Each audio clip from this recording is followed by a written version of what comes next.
beelahawiye oo kulan ku yeeshay magaalada muqdisho ayaa kasoo horjeestay muddo kordhinta golaha shacabka waqtigeedu dhammaaday ay u sameeyeen madaxweynaha muddaxileedkiisu dhammaaday farmaajo. odayaasha iyo waxgaradka beelahawiye ayaa sidoo kale ugu baaqay farmaajo iyo golaha shacabka waqtigeedu dhammaaday in aysan dalka qalalaasa siyaasadeed iyo mid amni oo dalka iyo dadka iyo weliba farmaajo iyo golaha shacabka waqtigeedu dhammaaday aysan tani ugu jirin. gudoomiyaha dhaqanka beelahawiye nabadoon maxamed xasan xaad ayaa uga digay in farmaajo iyo golaha shacabka waqtigeedu dhammaaday in dalka aysan xasarad ka abuurin isla markaana aysan dalka dagaal sukaya dib ugu celin.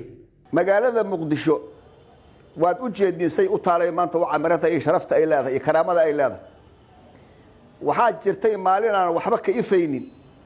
wixii dumiyo saasu midowga dawlad la'aan ay ahaayeen madaxweynaha iyo baarlamaanka wallahi meeshii noo wadaan inaan been ku sheegin qof aqlina waa fahmaya maxaa yeelay haddii sharciga la diido wadankan qoray waa yiilay ciidan waa joogay maryoolaya la dhihi jiray dacasay waxay isku buuday isku haysteen waxay sameyn jireen waa la yaqaana wallahi magacyada qurqurxoon oo aad leedihiin haddii maanta wadada oo haayo farmaajo iyo mursal ay macallimiinta ka yihiin oo hagayaasha ka yihiin haddii wadadaas la sii hayo wallahi meeshii lagu laabana. sidoo kale nabadoon abuukar gani nabadoon sugaal axmed carab iyo nabadoon muumin griig ayaa madaxweynaha waqtigiisu dhammaaday farmaajo kula taliyay in dalka iyo dadka Soomaaliyeed uu turo dalkana uusan dagaal sokeeye gelin oo uu tandhada afisioni iyo shirka dib ugu noqdo. maxamed cabdullaahi farmaajo waqtiga 4 sano ayaa lagu doortay waqtigaagii waa dhammaaday 2 bilood ayaa sharci darro ku joogtaa ka badan ma qaadi karno ummadda Soomaaliyeed ma qaadi karto gobolka banaadir ma qaadi karo teendhada afisioni laga furay ee nabadda loo furay adoon sharuud ku xirin adiga maslaxaday ku tahay qaranka Soomaaliyeedna maslaxaday u tahay sharuud la'aan ku noqo goobta nabadda ku noqo teendhada afisioni ku noqo sharuud la'aan intaas aan kugula talinaynaa sharci darro filla Soomaaliya ha ku fadhiyin ma laga aqbalayo ma iska joogi kartid waa la og yahay madaxtooyadu inay meel fiican tahay laakiin sharci ayaa lagu joogi karaa sharci darro lagu ma joogi karo. dalkaani dagaal ma rabo fawda ma rabo burbur ma rabo nabaday rabtaa ummadaanu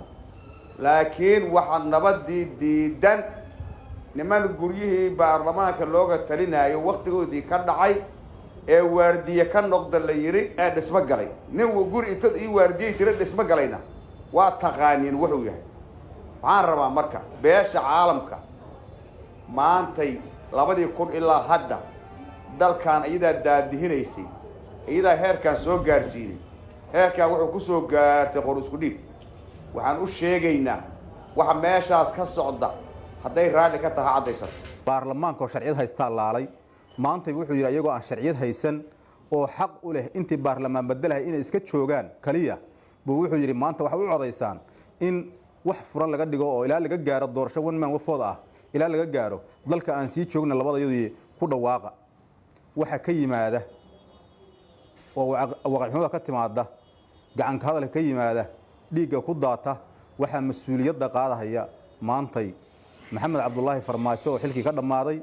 iyo gudoomiyaha baarlamaanka iyo labada ku xigeen baa wixii wadanka ka dhaca mas'uuliyadaas ayaga lagu xisaabtamayaa xilli ay xil hayaana maahan waa xilkii ka dhammaaday waxay geystaan haddii ku dhacdo dad badan iyo haddii dad yar ku dhacaan ayaga lagu xisaabtami doona insha Allah bil kariim. ugu dambeyn Seeraar ayaa akhriyay war-saxaafadeed ay beelahawiye ka soo saareen kulanka ay yeesheen waxaana farmaajo looga digay iyo golaha shacabka ee waqtigeedu dhammaaday in dalka aysan qalalaase amni iyo dagaal sokeeye aysan dalka dib ugu celin. goluhu wuxuu si mug miisaan bale ugu mahad celinayaa ciidamada qalabka sida ee Soomaaliyeed meel kasta oo ay dalka ka joogaan si qaasana waxaan ugu mahad celinaynaa isla markaana bogaadinaynaa taliyaha ciidanka booliska gobolka Banaadir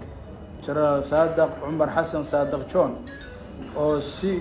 geesinimo leh u hor istaagay isla markaana u sheegay sida sharci darrada ku dhisan oo ay ugu tumanayaan baarlamaanka waqtigiisu dhammaaday dastuurka iyo shuruucda dalka. qodobka labaad goluhu wuxuu ciidamada qalabka sida